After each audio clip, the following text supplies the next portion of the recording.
and welcome. It's dusk here at the Guiana Space Center, where we are coming to you live for a very special launch. It's the birth of a brand new constellation of satellites, and they are called OneWeb.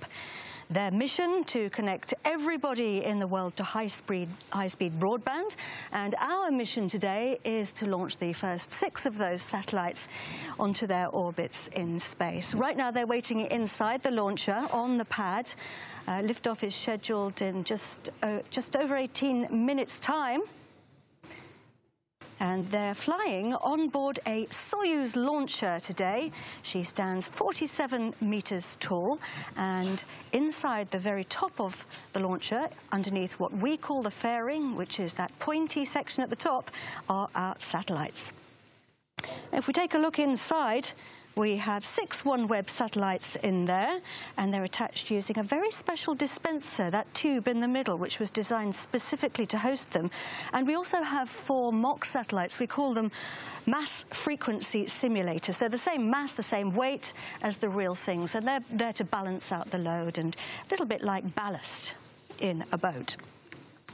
Now, we are going to go over to Stefan Israel, because Stefan is the CEO of Ariane Space, and everyone's really had to innovate, because we are going to, at the moment, today we're launching 6 satellites, but we're going to be launching at some stage 36. Stefan, thank you very much indeed for joining us. This is an exciting launch, isn't it? Can you tell us about the mission? Yes, maybe about the launch, because tonight we are launching the first of a series of 21 launches for OneWeb. We signed this contract in London in June 2015, and tonight we are all gathered to make it happen, so there is a lot of passion and of emotion tonight. And it's going to take us about 1 hour and 20 minutes to deliver all 6 of the satellites. Can you give us an idea what's going to happen during that time? Yes, so we have decided 5 hours ago to fuel the rocket, and now we are in the very final operations. At 6:37 we will lift off. The mission will last 1 hour and 22 minutes. We will first have the work of the 3 stages, the Soyuz, during 9 minutes, and after we will have the Fregat, the upper stage, which will work up to 1 hour and 22 minutes. We will have the first separation of 2 spacecraft after 1 hour and 3 minutes, and then 4 additional spacecraft after 1 hour and 22 minutes. So we need to be a little bit patient up to 1 hour and 22 minutes. And then we'll be waiting a little bit longer as well to ensure that we get our information from the launcher and come back into the range of tracking stations. So we'll probably have to be even a little bit more patient. Ariane Space has done some exciting work in order to host all of these satellites, designing a new dispenser. Indeed, all the OneWeb teams. It's a very, very innovative constellation. All the OneWeb teams have worked really hard at this. You must be feeling very proud. We feel very focused on the success tonight and on the mission. Stefan Israel, thank you very much indeed. You can take your place behind the fishbowl. Thank you, Stefan. So Stefan is going to take his place in the fishbowl behind me. You can see the teams in there. We have a number of teams operating, different teams operating here in the Mission Control Center. And this is the Flight Directorate. This is the desk where Stefan sits. Now, he's told us what's going to happen during today's launch, but we're going to get a little bit more detail now in this film.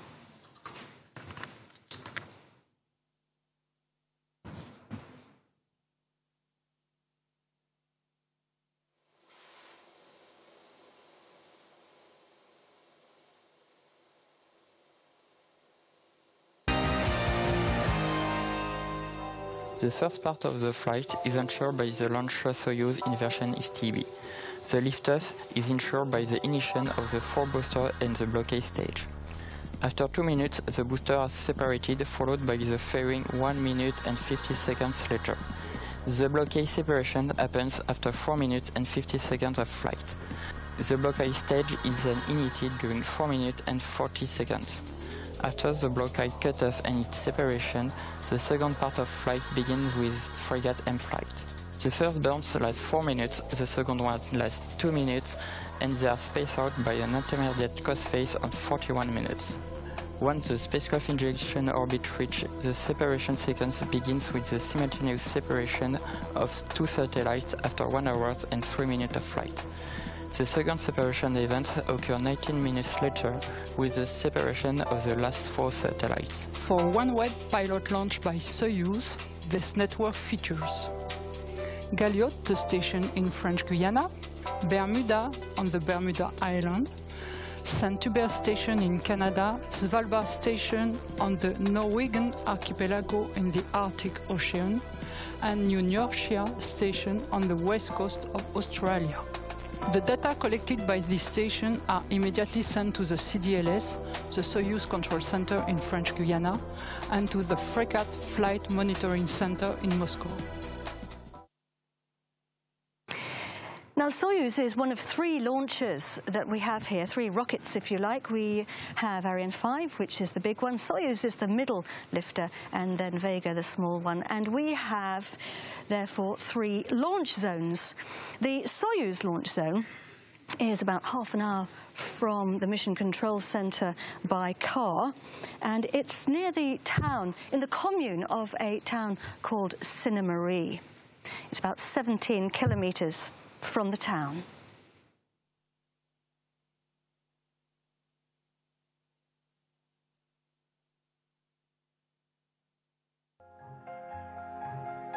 Since October 2011, Arianespace has been successfully launching Soyuz rockets from its equatorial home here at the Guiana Space Center. Consisting of assembly buildings, a control center and pad, the Soyuz launch zone is located about 17 kilometers from Cines. As you enter the town by road, you can see the well-known roundabout with its statue of a local bird called the scarlet ibis.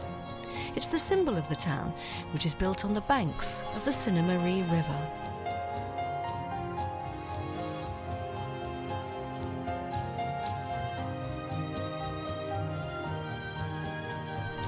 As we continue up the river, we come to the listed bridge, built in 1956. It was named after the second and secret wife of King Louis XIV, Madame de Maintenon, who, legend has it, was born on the banks of the river. The town's church, Our Lady of Assumption, is considered an architectural masterpiece. It was designed and built by the Reverend Father Leroy in 1928 with enthusiastic help from the congregation.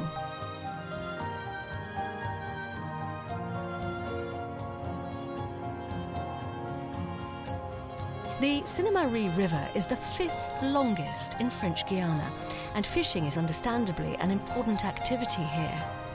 Numerous birds gather in the estuary, where the mangrove swamps are teeming with wildlife. And there's our drone flying, hovering over the launch pad there. You can just see it in the distance, get a really good image there of the Amazon rainforest, because that's where we are, of course, on the edge of the Amazon rainforest and the northeastern coast of South America.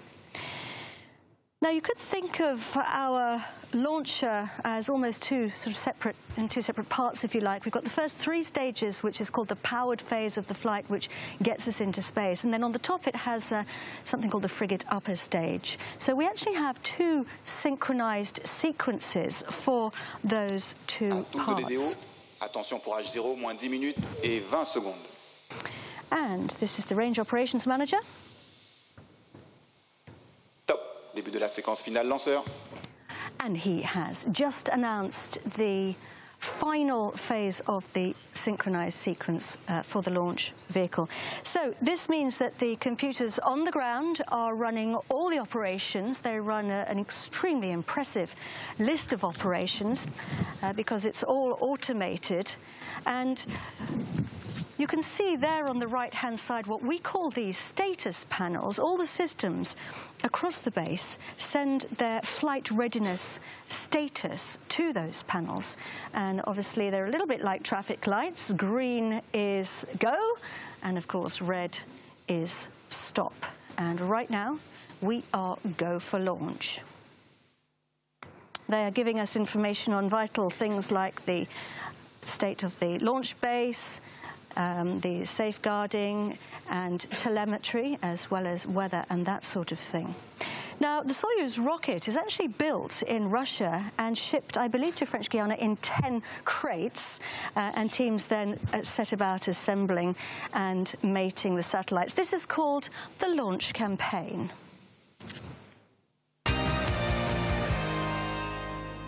The Soyuz V21 launch campaign began in early September 2018 and continued until December.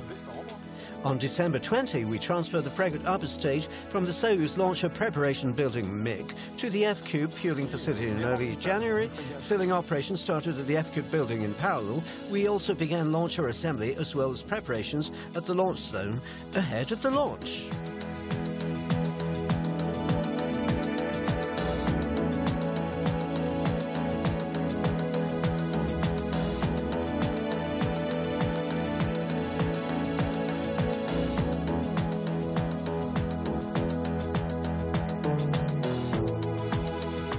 The VS21 flight will be the first launch for the OneWeb Satellites company. The launch campaign has started with the arrival of the Antonov cargo plane on the 22nd of January. The 6 spacecraft and 4 mass flight simulators were transferred to S-3B payload facilities with ground support equipment.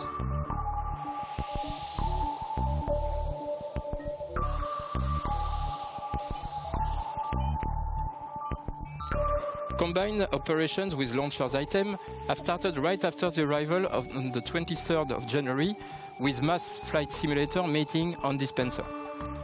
In parallel, last electrical checks were performed on the 6 spacecraft and integration on dispenser has started on the 29th of January. On February 18, the filled Fregat was transferred from F-Cube to the S-3B building.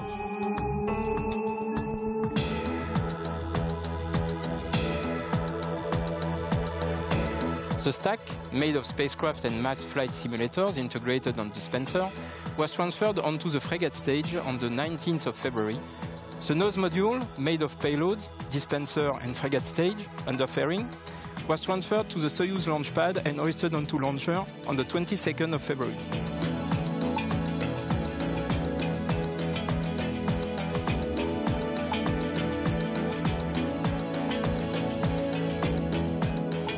At D-2 was the launcher rehearsal. At D-1, in parallel with the Fregat rehearsal, the launch readiness review gave the green light for the launch operations to go ahead. Today, the final chronology operations are underway for a launch at 18:37 local time.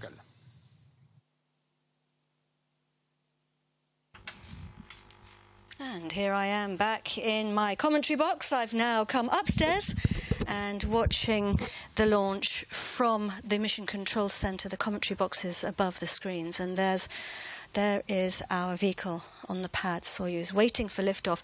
And we also see images back there of the Jupiter Control Center, and these are the OneWeb teams.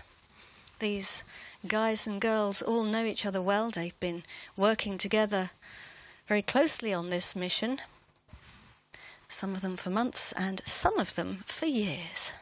And Andreas de Olivares there is in charge of the launch for OneWeb. And here is the Minister for Solidarity and Health, Agnès Buzyn, who is watching the launch, the French minister there. Getting closer now to the next final phase of the synchronized sequence. You remember I said we had 2 synchronized sequences, and getting closer to that. And the teams who are watching over all these operations are in what we call the Launch Control Center, and here they are, can see them in action. They are monitoring Fregat's transfer to onboard power at this point in time. We have various teams working in here, one responsible for the ground operations, led by the launch site operations manager, and their counterpart on the Russian side, because of course Soyuz is a Russian launcher. And the other team is responsible for the flight readiness of the vehicle led by the production manager. And the beginning of the final synchronized sequence, the 5 is about 5 minutes beforehand, and it's called Kluch na Start. And in the control center in Kazakhstan, there's actually a key which is turned to trigger that sequence, and key is Kluch, I believe, in Russian, and key on start is Kluch na Start.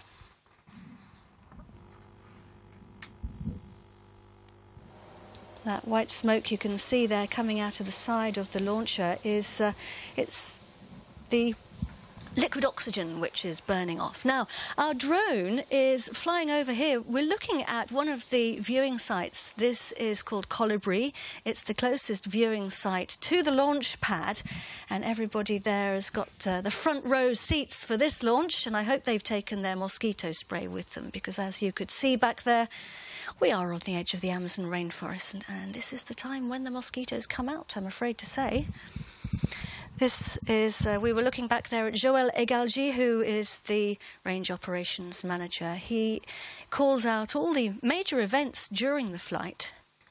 Getting a really good image there of the launcher lit up. Bit cloudy there. A word about the final launch sequence. We're going to see, can you see those swing arms at the bottom? We've got 4 blue and yellow arms clamping onto the bottom of the launcher. And they have big weights, counterweights at the bottom of them, those yellow structures. We'll see those move away just before launch. Our satellites are inside there, waiting patiently for launch in first class. It's nice and cool in there. They've got air conditioning. And the mast on the right-hand side is... Largage des ombilicaux, ciao. Well, he's just announced the mast is containing what we call the umbilical lines. Those are the feed lines going up from the top of the rocket to the ground, and those have just been detached, and they fall into a basket which you can't see. You can't see them because they're inside the mast, but you'll see that mast and the one below it pull away just before the launch. Also, a quick word about the launch sequence. We switched the engines on 16 minutes before liftoff, at 16 seconds rather, and the reason for that is we need to check that they are working well. So we throttle them up slowly, and we increase the thrust slowly, and when they reach full thrust, the rocket lifts off. Nothing can hold it back, and those swing arms pivot away.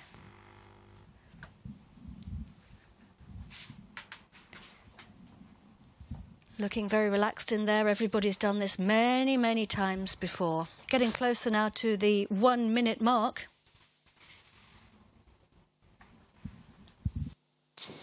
À tous de DDO, attention pour moins 1 minute.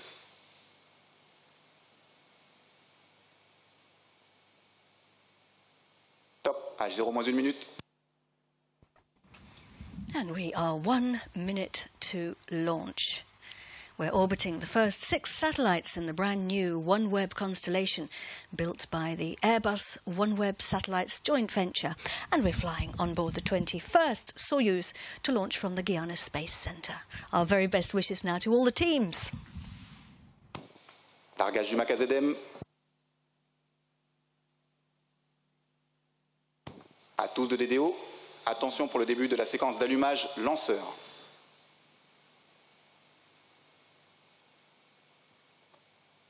H0 moins 20 secondes. Largage du VS21. Allumage triétage. À tous de DDO. Attention pour le décompte final. 10, 9, 8, 7, 6, 5, 4, 3, 2, 1. Top. Et décollage VS21 OneWeb F6.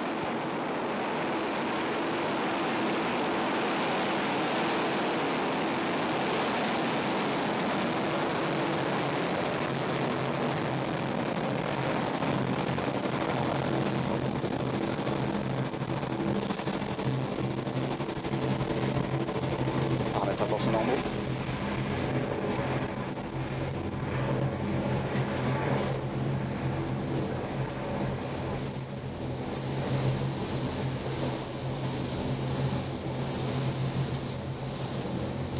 propulsion est conforme à l'attendu.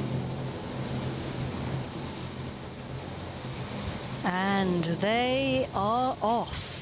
The first 6 OneWeb satellites have begun their journey, heading out north over the Atlantic towards the Caribbean. Look at that. Those engines on board Soyuz are pushing hard against Earth's gravity. We're burning 5 engines at the moment. Tous les paramètres à bord sont normaux. He's telling us that everything on board's going according to plan. And we've got 5 engines. We've got 1 on the main stage. We've got 4 on each one of those boosters. But it's the boosters that are doing all the work right now. Oh, look at that streak of light heading out across the skies here at the Guiana Space Center, out over the Atlantic Ocean.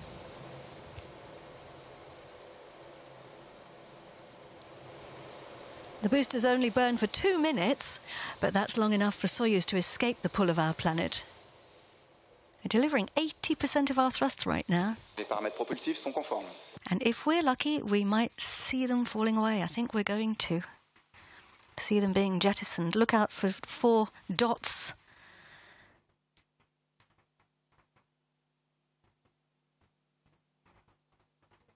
There we go. There they go. Look how they twist and turn. That's all part of the plan. Very beautiful sight, actually, to see that with the cameras. And now what we're left with... Séparation des blocs BVGD confirmée. He's told us that that's been confirmed. You can see that's what it looks like from in space. So they've burnt all their fuel. We don't need them anymore. And we are burning the main core stage, the Block A. And if you take a look... Bonne stabilisation du lanceur suite à la séparation. He's telling us that there's good stabilization after the separation there of those boosters. And you take a look at the front of the launcher. That's actually called the fairing, as I mentioned earlier. Propulsion du bloc A est conforme. And he's saying everything's going well. And the satellites are in there. And indeed, that fairing has been protecting our satellites. It protects us from the rigors of the launch. A number of things it needs to protect us from, notably the acoustic vibrations at liftoff. It's very loud, I'm sure you can imagine.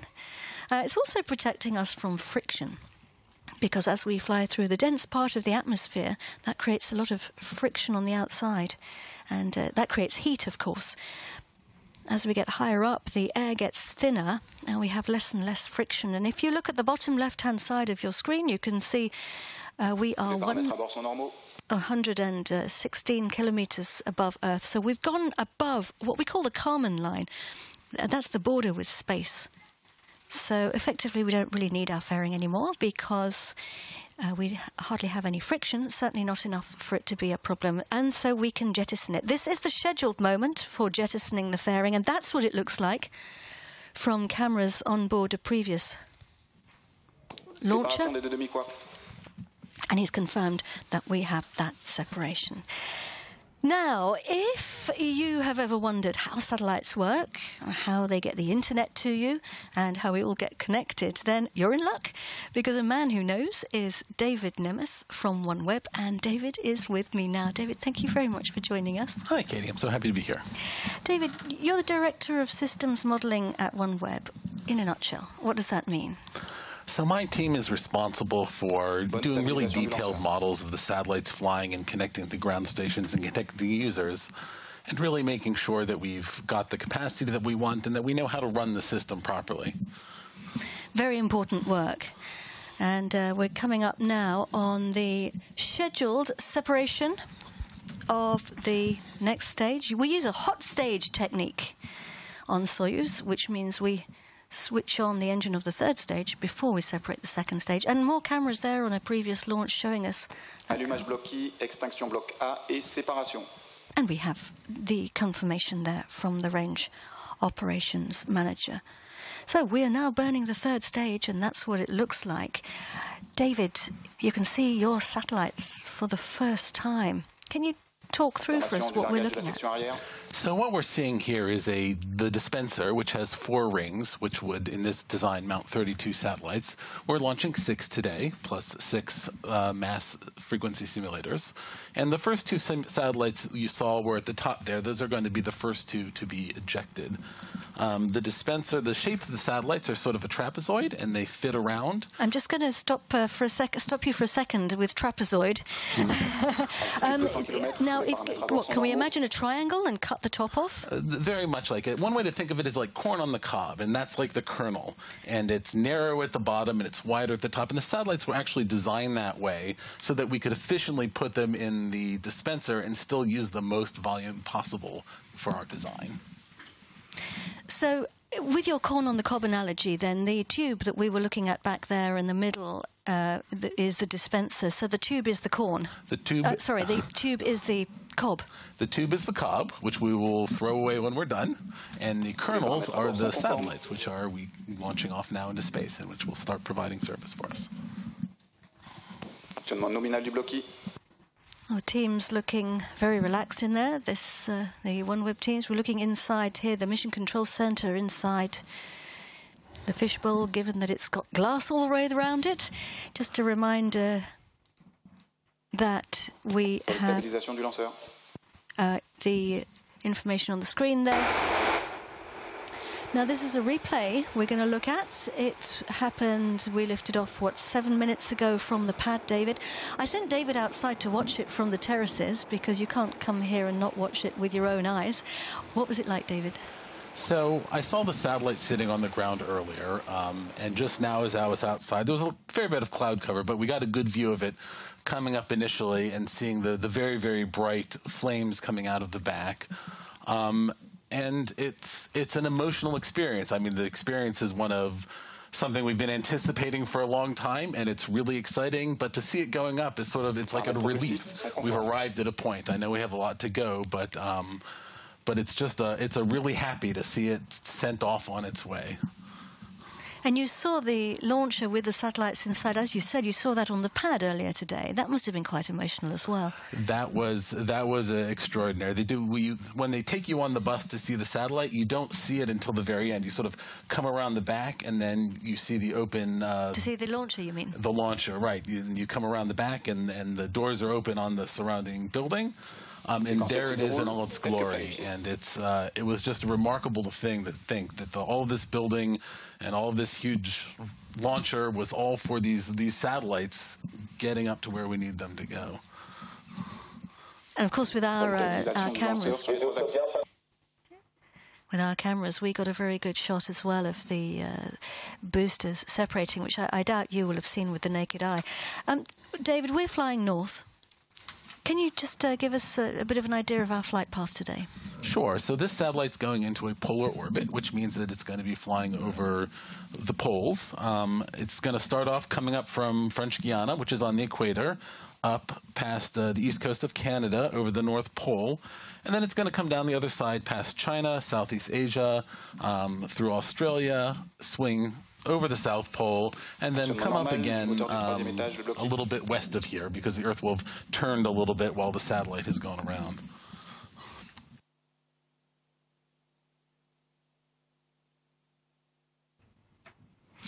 So we're tracking the launcher using what we call telemetry. We have telemetry stations or tracking stations picking up the signal. And Bermuda is the station we're using right now.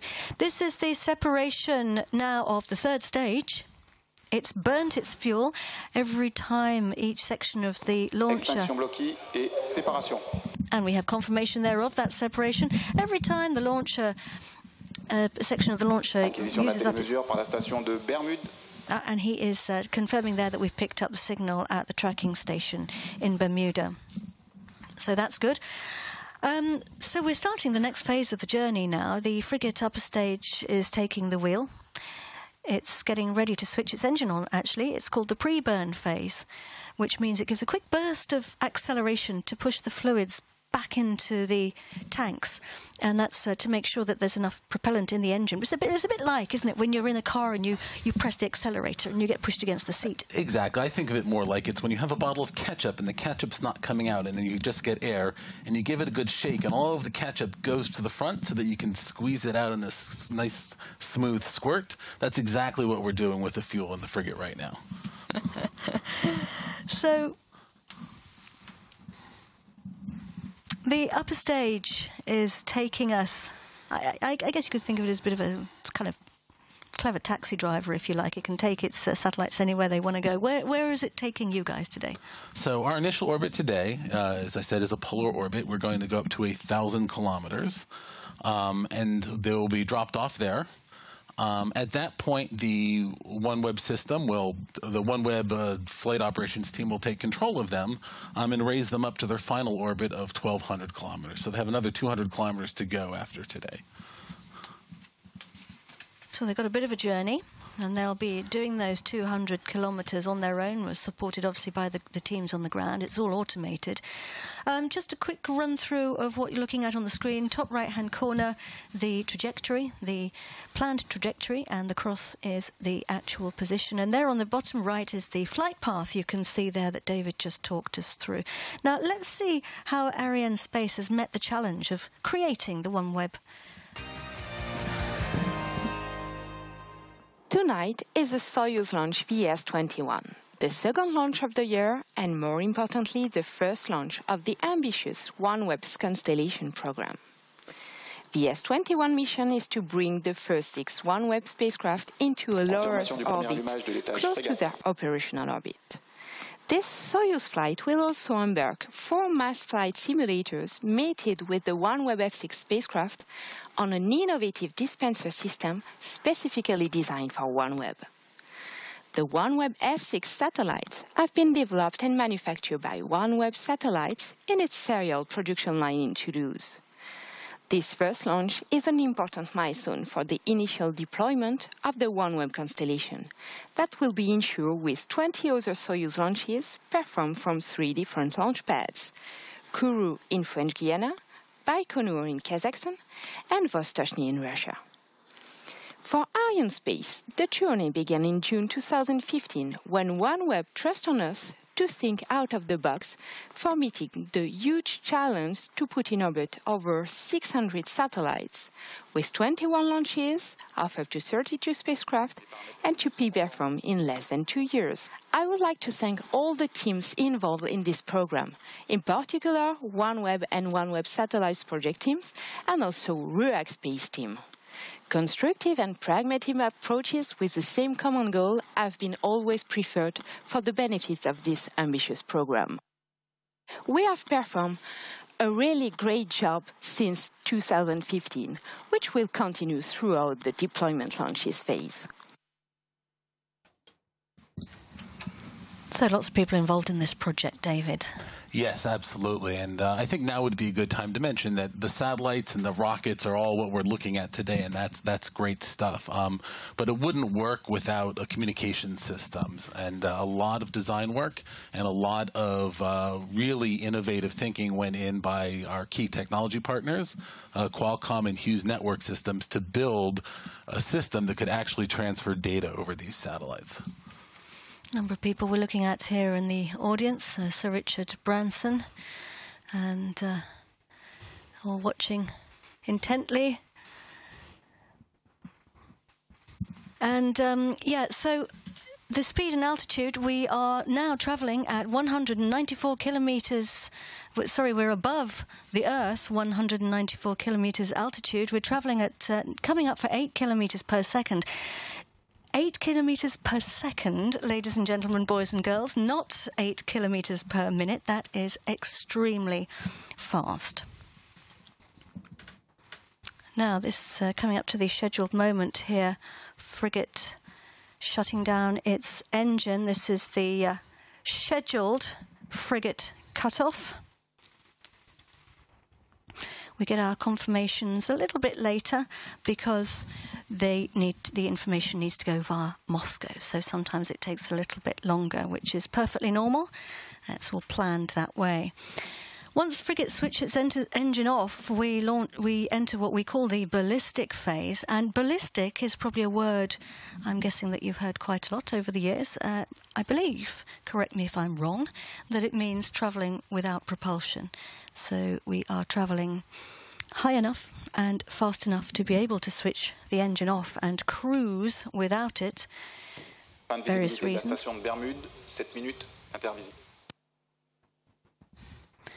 And to save on propellant and optimise the conditions. He says all the propulsion parameters are going well. OneWeb's doing a lot of work, important work, changing lives. Half the world is unconnected. The tendency is to think, wow, the unconnected must be really missing out. But the connected are missing out just as much. What types of culture, traditions, knowledge, and talent is the rest of the world missing out on? OneWeb's mission is to connect all the unconnected schools in the world, and there are many. The reason why we are here in Caracola is because it is so remote and so difficult to get to. Satellite internet is essential if we're going to be connected.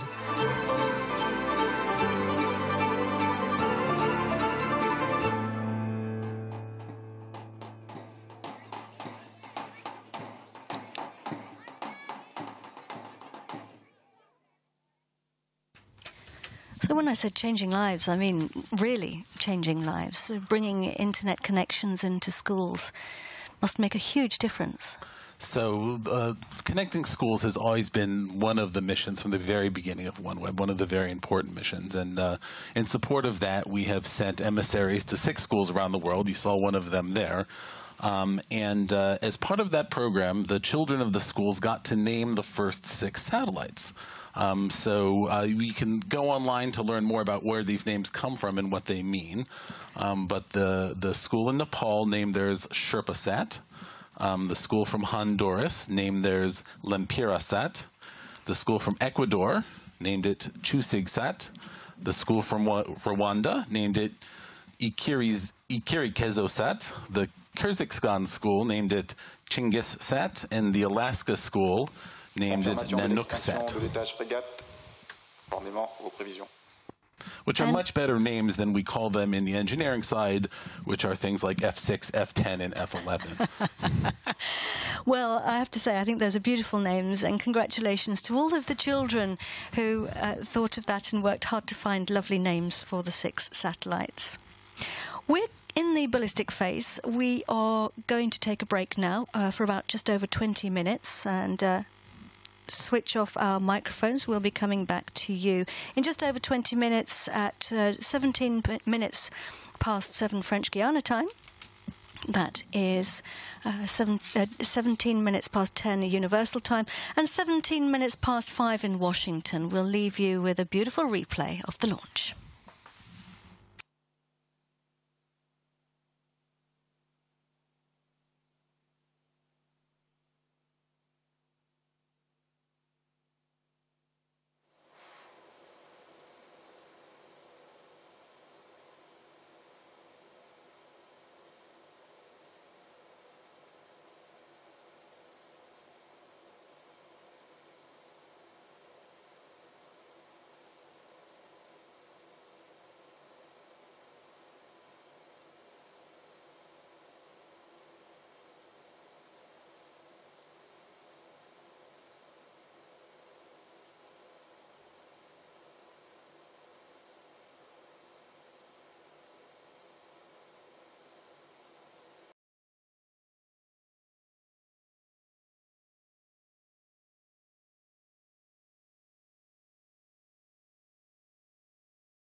Enfin, nominal de visibilité de la station Svalbard en Norvège.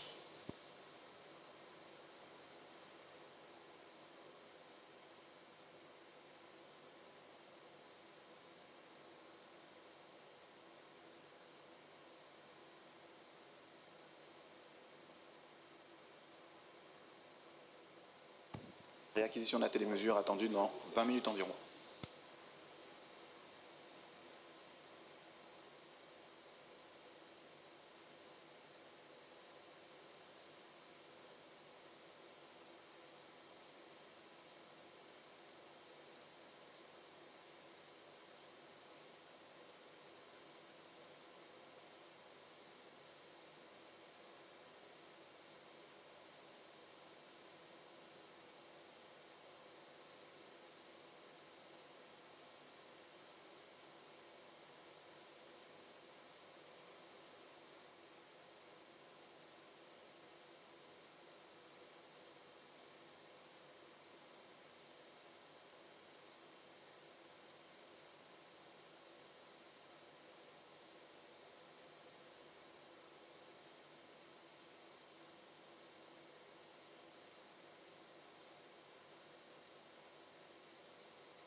here on Earth. Right now, the 6 satellites are riding bareback on the Fregat upper stage, what's left of our launch vehicle, and they are hurtling through space.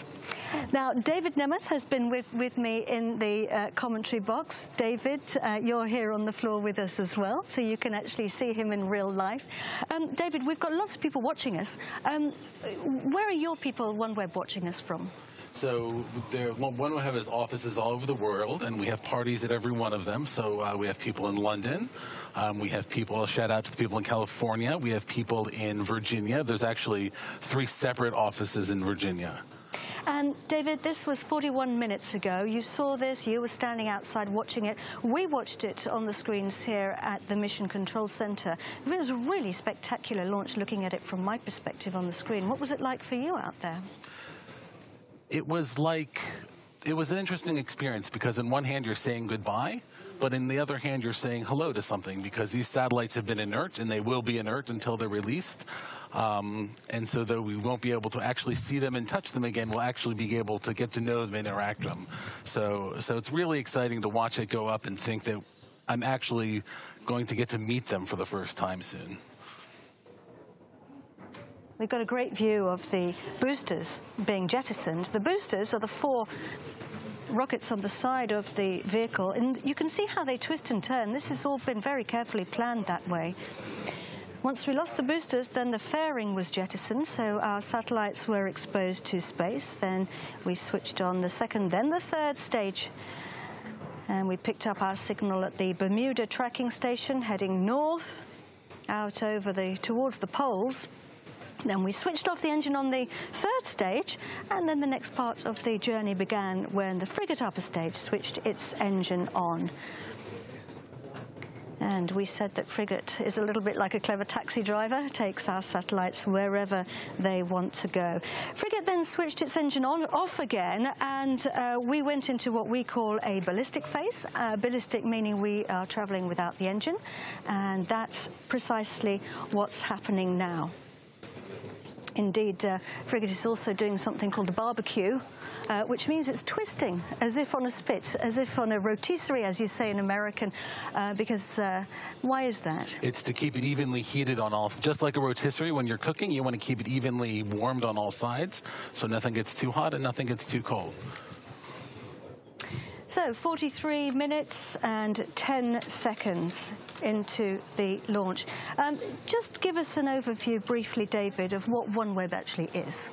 So OneWeb is a project to provide global connectivity, and what that really means for us is that we need to make a system where wherever you are in the world, when you look up, there's a OneWeb satellite over your head.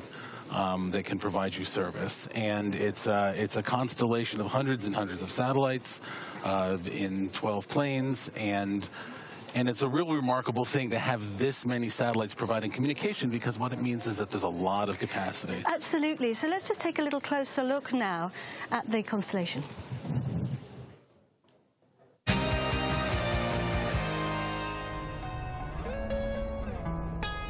There are nearly 8 billion people living in the world.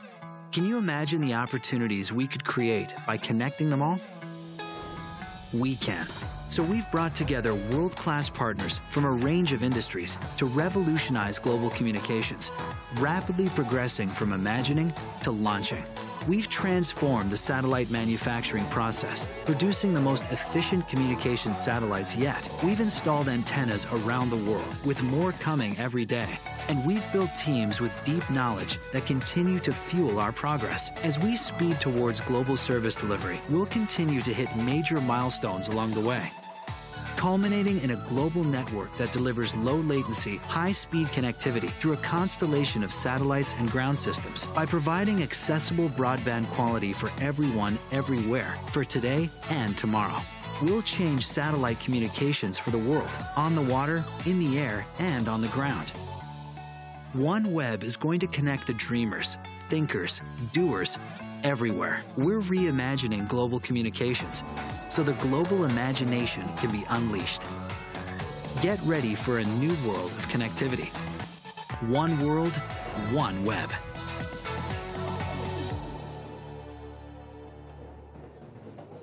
One world, one web, access for everyone. It's a big, ambitious, and very, very innovative project. But what makes the OneWeb constellation different from other telecommunications constellations? So, the size, right? The number of satellites we have to have and the amount of infrastructure we have to support it changed not only. It had to change the way we thought about it from the design from the very beginning, right? It has. There was a lot of technology that exists. In a lot of cases, none of it was quite right? So things had to be changed. Things that we knew how to make 10 of, we had to figure out how to make 10,000 of.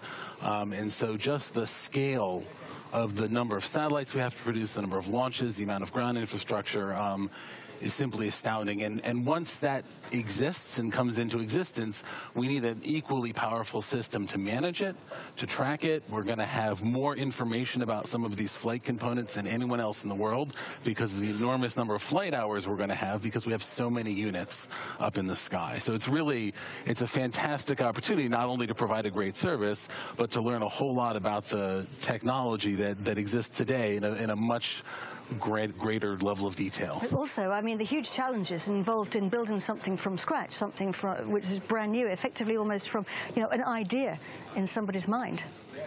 So, exactly, and we had to get a lot of people to think differently about what it is that they normally did in a particular way. That included the way things were designed. It's one thing to build 100 of something every year, but if you're then asked to build 10,000, it's not just enough to hire 100 times as many people as you had before. Exactly. You have to think of a new way to do it, and you have to think of a clever way to do it. And the people who have been doing that for the first 6 satellites are Airbus OneWeb satellites who've built the first 6. Let's hear from them, from Airbus. Dear customers, colleagues, partners and friends of the space industry, I'm really excited with the launch of the first satellites of the OneWeb constellation and proud to tell you, yes, we made it. The design and manufacturing of the OneWeb satellites is the next chapter in a new space story and a revolutionary game changer in the space ecosystem. What we've done has never been done before in the space industry. In a record time, Airbus and a joint venture with OneWeb, together with our industrial partners, have designed and produced here in the Airbus facilities in Toulouse the first satellites of the OneWeb constellation.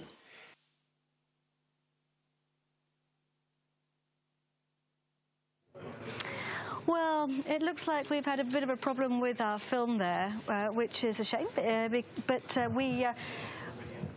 we can talk just a little bit about the manufacturing process, which has been incredibly innovative. You've had to develop, as you were saying before, it's one thing, building a certain small number of satellites, but actually building, it looks like we might be able to go back to our film. Oh, yes, and we have been able to.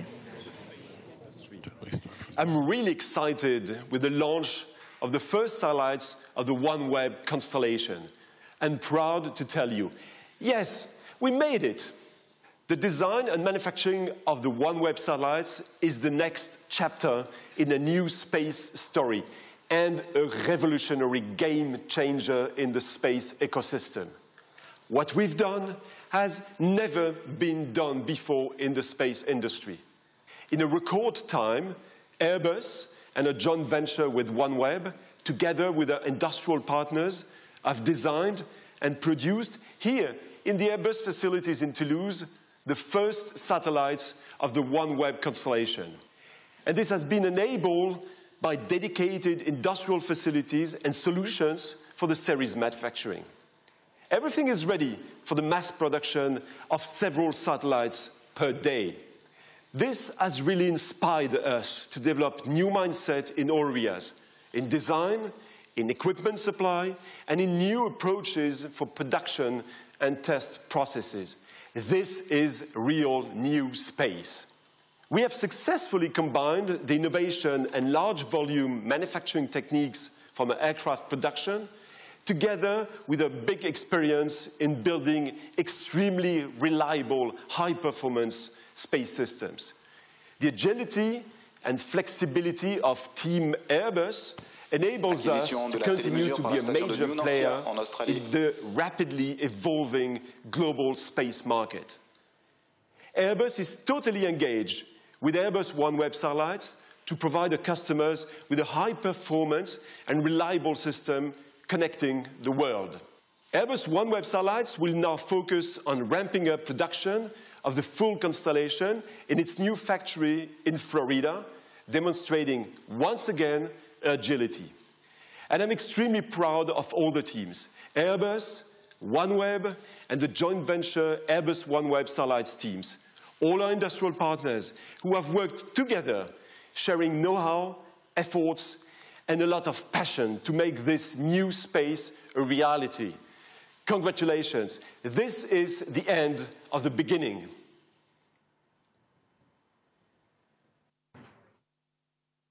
The beginning. But what happens next, David? So once these satellites are in our hands, it's time to take all of this communications technology we've developed out of the lab and into the real world and test it over the air on real spacecraft. And that's a really important phase, of course. It's a big step because the real world conditions and the lab conditions are never quite the same. And we're doing a lot of stuff with that technology, and it's going to be really exciting to see that all come together. So we know that there's a big difference between building 1 or 10 satellites to building, say, 600. And as you say, it's the end of the beginning. So let's take a look now at a film called The End of the Beginning.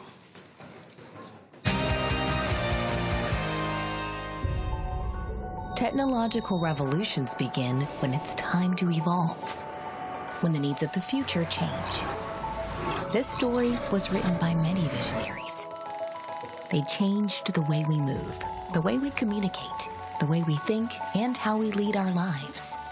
And now we're writing our own story, realizing the next technological revolution in space, in building constellations of thousands of satellites at speeds far faster and at costs far lower than anything seen before, to make a quantum leap in global connectivity and access. Inspired by visionaries like Henry Ford, we made the bet of producing satellites like we build cars and airplanes on high-volume automated production lines. And today, we can produce 2 satellites a day. We designed from scratch independent and automated modules to build and test each satellite components. And today, costs, production, and testing time are minimized. And we give life to satellites in a fully digitized mass production assembly line. We wanted to create a modular and customizable satellite. And today, we can adjust our design for innumerable configurations to meet all the needs. We decided to integrate non-traditional partners, but with solid industrial heritage. And today, we combine the best of space together with the most innovative manufacturing technologies. We brought together a handful of creative people to change the way we think. And today, we are more than 200 people from broad backgrounds working together to realize the revolution in space. The world moves fast. We move faster. 3 years ago, we sought to create a new industry. And today, we're ready. Today, we're on the firing point, ready to take on all the new businesses and challenges. This is the story of a revolution in space.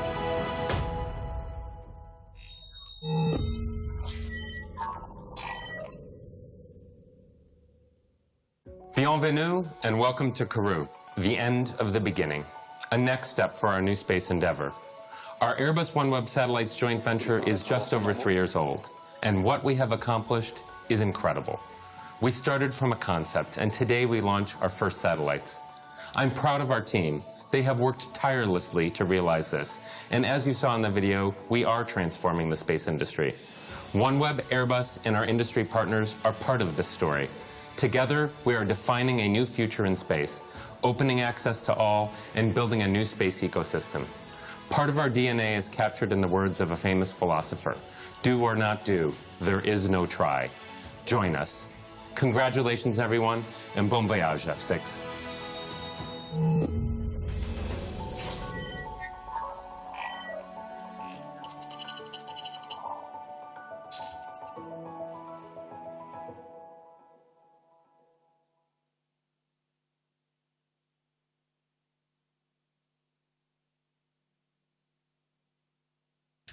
And there they are, the guys who we've been hearing from, sitting in the Mission Control Centre.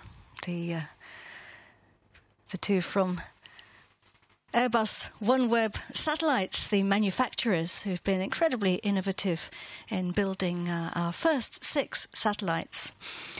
So the frigate upper stage is scheduled to switch its engine on in just under a minute. So we are scheduled to be in the second pre-burn phase. We're having another catch-up moment. And if you look at the top right-hand side, well, let's just tell everybody what a catch-up moment is, as David explained earlier. So this is, as I said earlier, you thrust a little bit to move the fuel to one side, just like giving the bottle of ketchup a good shake so that you can get it out of the hole properly.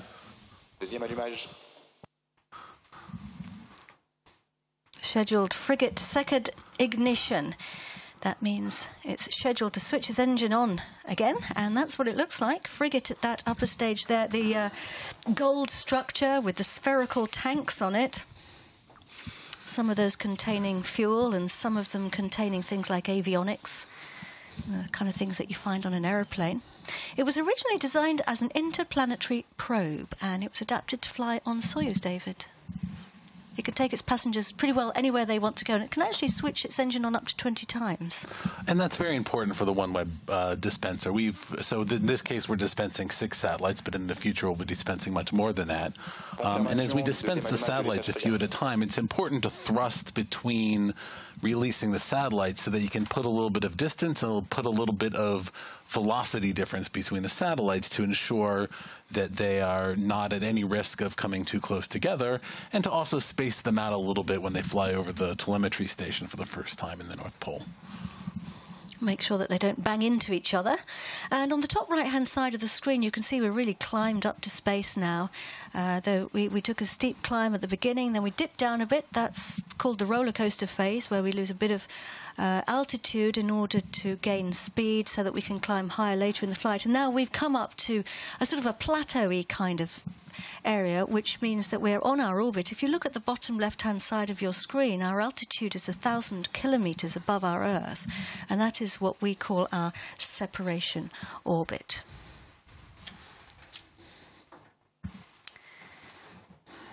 So we are now coasting without the engine. Frigate's getting ready to release the first 2 satellites. He's telling us that everything's going according to plan. We need to position them very precisely, David. We're going to release 2 and then 4. Why is that? How does that work? So we would normally be releasing 4 at a time. In this case, we have 6 satellites, so we have to release 2 first and then 4. And the reason that you want to release multiple satellites at the time is just to reduce the amount of time it takes to get all of the satellites off the dispenser. So you don't want to release them all at once because they're too close together and they sort of will travel in a big heap over the North Pole. But if you release them one on a time, this mission would take a very, very long time to complete. And so we had to balance between getting things out effectively but doing it safely.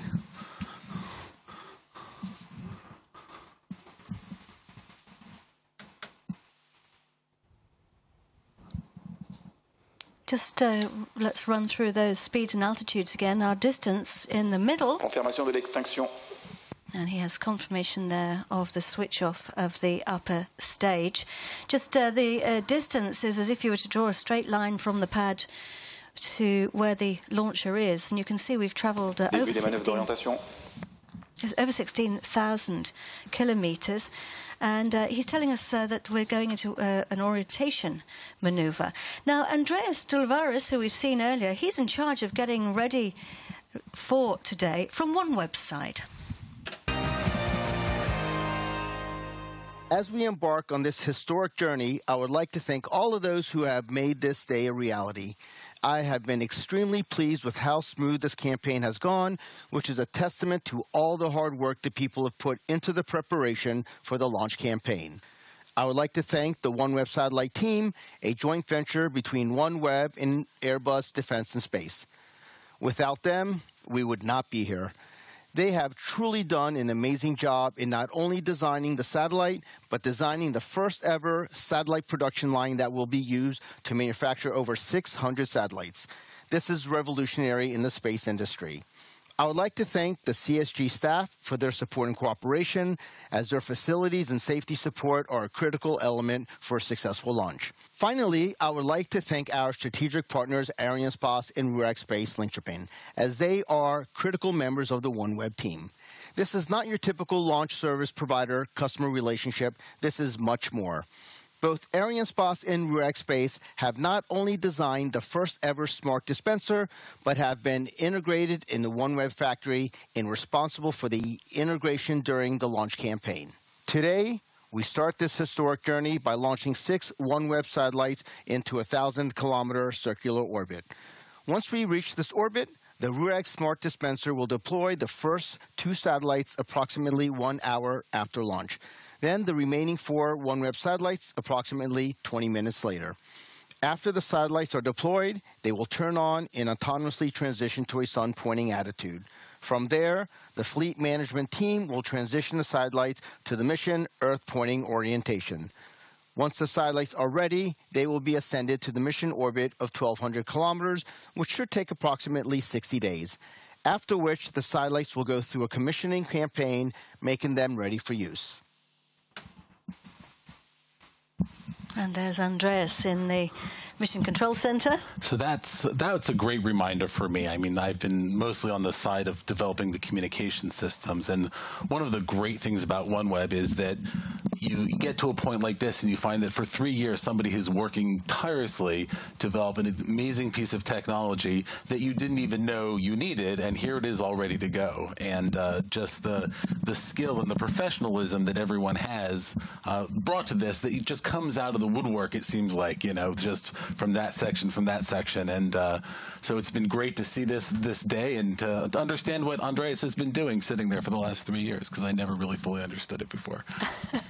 Well, now you're getting a better idea. And I have to say, I mean, I think it's a feat of human engineering, really, what the teams do in the world of space engineering, because, you know, it's so innovative and so remarkable. And there's Greg Weiler, who founded the company, I believe. So we're now in the orientation phase. What's happening here is we're getting closer to releasing our satellites. The upper stage, the frigate. Oh, and here we are. Look, we have the scheduled moment for those first 2 satellites to be released. So you can see them moving away from each other, and that's to give them to make sure that they spend as much time as far away from each other as possible. That puts them in very slightly different orbits to avoid the possibility of them getting too close. And you can see there the trapezoid or trapezoid shape of them, a little bit like the corn on the cob, and you can see how that makes them fit very nicely onto this very specially designed dispenser, the dispenser being that tube in the middle designed to host the satellites, but also to release them. So it's a very clever piece of kit. So we are going to wait for the confirmation of that separation, which our range operations manager gives us. And while we're waiting for that... Confirmation de la séparation des 2 premiers satellites OneWeb, position 4 et 8, rang C. And he's confirmed that we have separated your first 2 satellites, David. So that's a good start. We still have... And everyone's very happy there in Mission Control. And I can tell you that David's got a big smile on his face too. So just so everybody knows, those 2 satellites were SherpaSat, named by the school in Nepal, and ChuSigSat, named by the school in Ecuador. Great. And we still have 4 satellites attached, so obviously we're going to be waiting. We have to release those, and then we'll need to go into the tracking station to pick up their signal. But let's just talk a little bit about what's happening to our first 2 satellites now, David. Who's flying them? What's happening? So right now they're on their own because they have been released from the dispenser and they have not yet come in contact with our telemetry and control station. And fortunately, they know exactly what to do. So they have been powered down. The onboard computers have been completely powered off to save the battery charge on the satellite while they've been waiting for launch. Now that they've been released, they will turn on, the onboard computer will turn on, and the first thing that it will do is run some current through a wire, which will melt it and release a very, very clever spring mechanism, which will release the solar panels. The next thing that it will do is it will decide that it needs a nice suntan, and it will go into sun pointing mode, and it point its body so that it's getting the maximum amount of solar radiation so that it can maintain a positive charge on the battery. And it'll wait there, and it'll wait until it flies over the telemetry and command, at which point our fleet operations team will get in touch with it and tell it what to do next. So it's sunbathing. They're sunbathing. They are sunbathing right now, which is funny because it's very cold up there, but it's very sunny as well. And Arianespace is very well equipped to launch constellations of satellites. They have lots of experience already. Contract was signed between Arianespace and OneWeb in June 2015 for 21 Soyuz launches. We are now about to place into orbit the 6 first OneWeb satellites.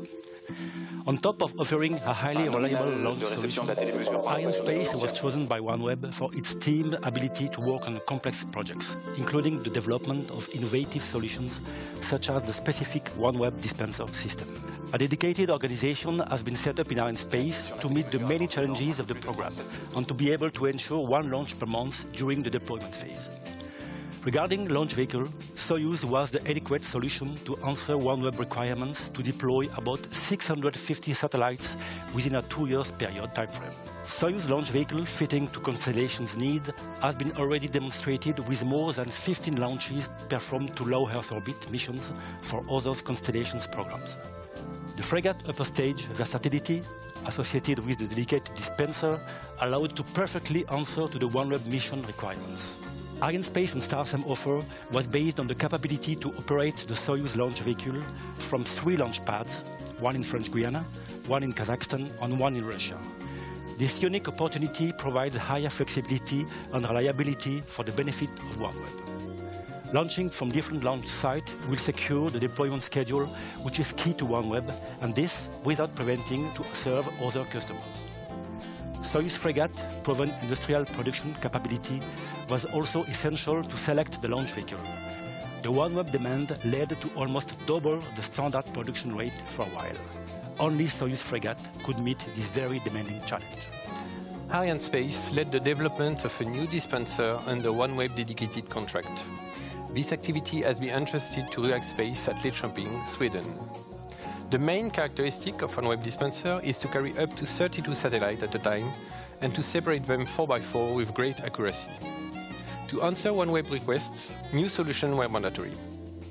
Innovative technology was applied to trigger up to 256 redundant initiators, managing the smooth activation of the 4 connecting bolts of each spacecraft. Pre-integration of satellite on the dispenser at the factory to shorten the activity at the launch sites, allowing the high launch rate of 1 per month requested by OneWeb. OneWeb dispenser is a flexible and modular product. This made very easy its adaptation to the specific configuration of VS21 with 6 spacecraft and 4 mass simulators.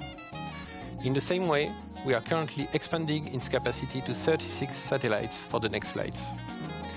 Finally, I would like to highlight the very good collaboration between OneWeb, Arianespace and Fregat-m, which allowed to develop an innovative product answering challenging specifications.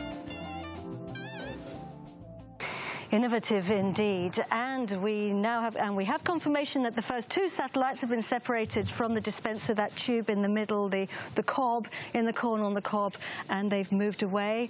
Their next phase is sunbathing with their solar panels out in order to capture the rays from the sun and create electricity so that they can function. Now, Arianespace is, as we've heard, very, very expert at launching constellations. And just quickly before we go any further, for anybody who doesn't know quite what a constellation is, it actually means we've got more than one satellite in space, like a constellation of stars. You can have constellations of 2, 4 satellites, and of course you can have 80, and of course OneWeb is going to be 600, going on to 900. Now, launching that many satellites is really quite an innovative thing to do for any launch provider. And as I said, Arianespace is an expert. We've actually launched 109 satellites for constellations so far. And joining me now is Kearnison, who's the president of Arianespace Incorporated. Weena, thank you very much indeed for coming to the floor. Weena, that's an incredibly impressive track record, isn't it? Yes, indeed. In fact, we've launched about 86 commercial satellites for constellation and about 23 for ESA and the European community. And we still have about, in addition to this, approximately 600 satellites of OneWeb in our manifest, we have about 20 satellites for other customers, like the European community, ESA, and SES, for example. So we are... Keep your microphone close. Okay. Thank you, Weena. We are indeed in the middle of this constellation, and we look forward to continue that. Absolutely. And what makes Arianespace so good at launching constellations? Well, let's put it that way. Arianespace is good at launching anything. But let's start with the constellation, since we're talking about constellation today. It turns out it starts with our relationship with the customer. And in this particular case, in OneWeb, I'm looking at some guys in front of me here. We were, from the beginning, I mean, when I said from the beginning, there must have been, I don't know, 4 or 5 employees in the company when I started discussing OneWeb with those guys. And we had meetings at hotels here and there because there was no office, obviously. So that's how it started.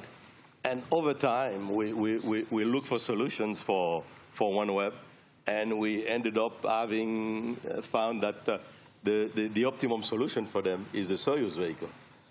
But it turns out we did look at the Vega vehicle, we did look at the Ariane 5 vehicle, and we hope that in the future, Vega C and Ariane 6 will be part of the deployment of this of the constellation and the future constellation of OneWeb satellites. Well, all I can say is I think you must all feel very proud, everybody who has been involved in this remarkable journey and this remarkable project. It's not only proud, it's just you feel that you have accomplished something. And I think everybody, most of the people at OneWeb here in Kourou, in Virginia, in London, they all must feel very proud about this project. I mean, when I said I've seen people working day and night on this project, literally, it's not a joke because different time zone and they're always available on the phone, and it is a very proud moment for all of us. Weena, thank you very much indeed, and congratulations to everyone so far. We still have 4 satellites attached, and we're still going towards the separation of those. Weena, thank you. Thank you very much. Let's take a look now at some of the constellations, in fact, all of the constellations that we have launched.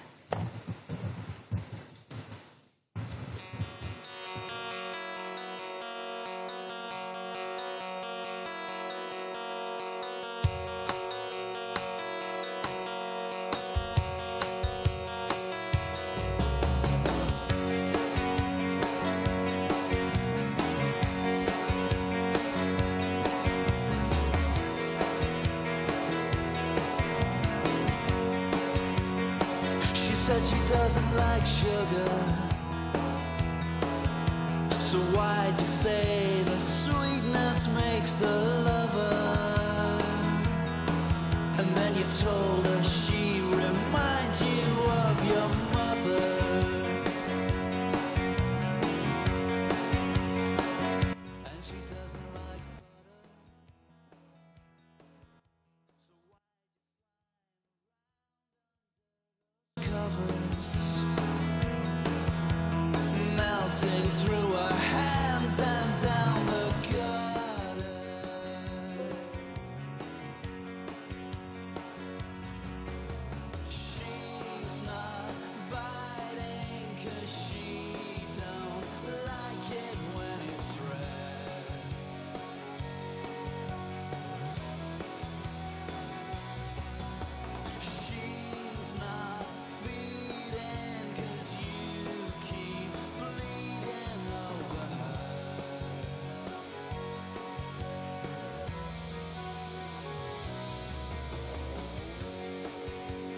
talk about the things you must discover.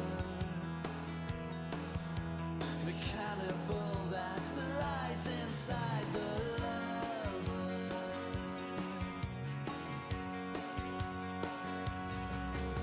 She's not biting 'cause she don't like it when it's red.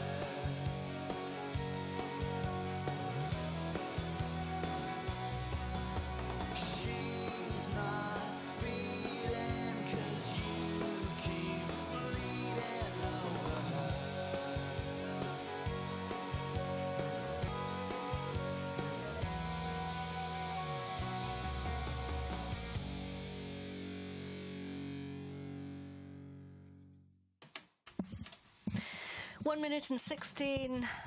One hour rather, and coming up to 17 minutes now into this launch.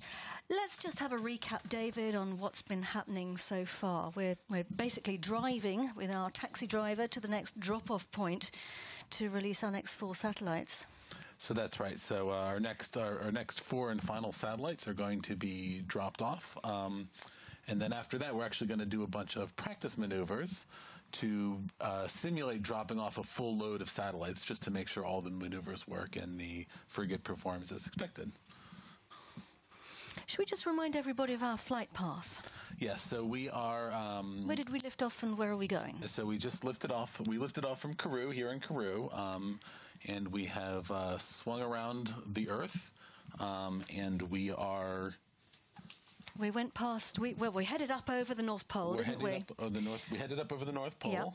And we came back down. And then we came back down, and then we were just in contact with New Norcia in Australia. And we are swinging around under Antarctica and coming up the other side back towards the equator again. Now, right now, we're outside the tracking stations range. So what that means is the tracking stations... let's just explain to everybody a little bit about telemetry, because the tracking stations have great big dishes, and they're kind of watching out, listening out, sensing the launcher as it flies over. The launcher sends a signal back down to the ground. How does it work? So the challenge with this is that the spacecraft is doing something all the time. It's collecting data, it's got sensors, and all this is being gathered on the onboard computer, and it's firing things, and it has to get confirmation that things work properly. But we don't have tracking stations everywhere in the world. It's very hard to put a tracking station in Antarctica, and so on and so forth. And so what happens is that the computer will store the information that it's collecting, and it will wait for the next opportunity to talk. When it comes into a tracking station... You can see them there. Galileo here in French Guiana. Exactly. Bermuda we picked up. Then St. Hubert in Canada is one of the tracking stations. Exactly. So you can see we were just under Antarctica. There's nothing in Antarctica. So right now it's storing up the data for what it's doing. And when it comes back over a tracking station, it will establish the communications link. And the computer up there will say, oh, I can talk to the computer down here. Let me send it all of the data that I've collected until now.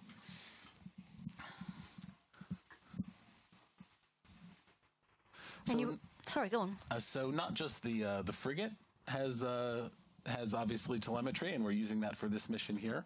The OneWeb satellites do the same thing. Unlike a geo satellite, it also will fly over Antarctica, and it's very hard to talk to a satellite there. And so we actually have 2 tracking stations up near the North Pole, one in northern Canada, one in Svalbard. Svalbard is a little tiny island north of Norway, above the Arctic Circle, very, very close to the North Pole. And it's a very handy spot for us because every orbit travels over the North Pole and is visible every time it goes around. And so our satellites, just like the frigate here, as they go through their mission, will gather data, will gather performance data, will monitor things like battery charge and temperatures and so on and so forth. And then when they come around again, that is our opportunity to download all of that data into our systems and really take a close look at how the satellite's performing and what its state of health is. And of course, all the teams in those tracking stations along the flight path, they're listening in as well to the range operations manager here at the Guiana Space Center. Now, the telemetry is received here at what we call the CVI. These are the teams who receive the information from the tracking station. So the vehicle sends the information to the tracking stations, who send it then to the CVI for them to analyse. They do various things. They use the information to see how the flight is progressing in real time. There's Claude Legrand, who we saw talking in an earlier film. And they also use the information to evaluate the flight, check it out, see how it went, and they use that information to optimise the following flights. Now, we also have a telemetry team in the control centre in Moscow, the Mission Control Centre there in Moscow. It's called SOUP, and you could just see back there, they have really great big screens in their Mission Control Centre. I've actually seen those when I was doing astronauts launches, and it's really quite impressive to see an astronaut floating into the International Space Station on that great big screen. Well, it seems to be a design characteristic, because in our Fleet Operations Center in Tyson's Corner, we also have a very great big screen right now as well. Oh, I'm glad to hear that. You know what? Something that always strikes me is that it looks like things are happening very slowly in space, but actually they're happening very quickly. We're flying very fast. Although we don't have our telemetry information on the screen right now, I'm guessing we're flying in the region of about 7 kilometres per second. Now, we are going to be waiting to enter into the telemetry station in Galileo, but this is the scheduled moment for us to separate the next 4 satellites. Now, this is what it looks like. This is the simulated image, the CGI image based on the predictions, the data that the experts have put into the computer. You could see them there moving away in 4 directions opposite each other, couldn't you, David? Exactly, and it's a very nice configuration to do, as it keeps the satellites far apart. It puts them in slightly different orbits, and it's a safe thing to do. You'll notice we did not release the mock satellites. That's very important, because they need to come down again. One of the things you said about space, where things move fast and things move slow, it's very slow if you're next to the satellite, or next to the dispenser, which has just released something at a very stately pace. If something comes in another orbit, it can be coming at a very, very high velocity and do an enormous amount of damage. And so keeping space clean is a very, very big part of the OneWeb mission. And taking this dispenser and the mock satellites and taking them out of orbit when we are done with them is an important part of this. And when our OneWeb satellites are finished, we will be, as we replace them and as they end of life, we will be taking them out of orbit as well. And just to remind everybody, we're going to be going back into the range of the next tracking station in about, probably about maybe 13 or 14 minutes' time. Now, that tracking station's actually, it's called Galileo, and it's the one that's here at the Guiana Space Center. So when we do that, we will have done a full lap of the Earth. But before we can confirm the separation of those satellites, we need to go back into that tracking station and as David was saying, the satellites will check in there. And this is the launch pad, David. This is you can just see there what's left over. Now, I have to tell everybody that when I've been on this launch pad, and you can't see them very easily, but there are some bushes right next to it, which are always green, despite being right next to a launch pad, which is remarkable. It's fully lit. So one thing we saw today was there's railing. So you've got the rocket and you've got the flame pit, and there's a little bar across with a railing with these little struts. One of the struts had a large wasp's nest on it, which has clearly been there for many, many, many months, and it seems to have been there, sitting there very happily through multiple Soyuz launches. Remarkable. And here is the launch. This was over an hour and 20 minutes ago now. It was really nice seeing it. We've got our drone there, which is actually a new shot for us. We haven't had the drone that close yet, so this is really nice to see this. You can just see, on the ground, the gantry. That was the building that was covering the launcher. Great shots there of those engines burning, boosting us away from our planet. And lucky enough to see those 4 boosters being jettisoned. Oh, I love that picture of the twisting and the turning, it's like a ballet, and it's all been very carefully planned.